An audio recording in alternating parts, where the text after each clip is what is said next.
ರಾಜೀವ್ ಗಾಂಧಿ ವಸತಿ ನಿಗಮದಿಂದ ನಿರ್ಮಿಸಿದಂಥ ಮನೆಗಳನ್ನು ಸರ್ಕಾರ ಇವತ್ತು ಕೊಡ್ಲಿಕ್ಕೆ ಮುಂದಾಗಿದೆ. ಯಾಕೆ ಆ ಮನೆಗಳನ್ನ ಕೊಡ್ಲಿಕ್ಕೆ ಮುಂದಾಗಿದೆಪ್ಪ ಅಂದ್ರೆ, ಇನ್ನು ಕೇರಳದಲ್ಲಿ ಇಲೆಕ್ಷನ್ ಬರ್ತಾ ಇದೆ.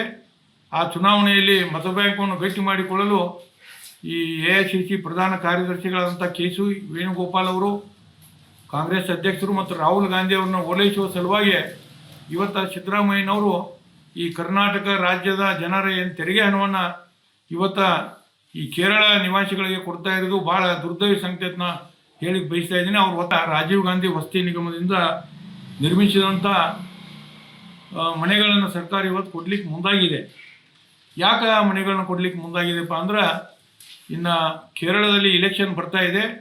ಆ ಚುನಾವಣೆಯಲ್ಲಿ ಮತ ಬ್ಯಾಂಕನ್ನು ಗಟ್ಟಿ ಮಾಡಿಕೊಳ್ಳಲು ಈ AICC ಪ್ರಧಾನ ಕಾರ್ಯದರ್ಶಿಗಳಾದಂಥ KC ವೇಣುಗೋಪಾಲ್ ಅವರು, ಕಾಂಗ್ರೆಸ್ ಅಧ್ಯಕ್ಷರು ಮತ್ತು ರಾಹುಲ್ ಗಾಂಧಿ ಅವರನ್ನು ಓಲೈಸುವ ಸಲುವಾಗಿ ಇವತ್ತು ಸಿದ್ದರಾಮಯ್ಯನವರು ಈ ಕರ್ನಾಟಕ ರಾಜ್ಯದ ಜನರ ಏನು ತೆರಿಗೆ ಹಣವನ್ನು ಇವತ್ತು ಈ ಕೇರಳ ನಿವಾಸಿಗಳಿಗೆ ಕೊಡ್ತಾ ಇರೋದು ಭಾಳ ದುರ್ದೈವಿ ಸಂಕೇತನ ಹೇಳಿಕ್ಕೆ ಬಯಸ್ತಾ ಇದ್ದೀನಿ. ಅವರು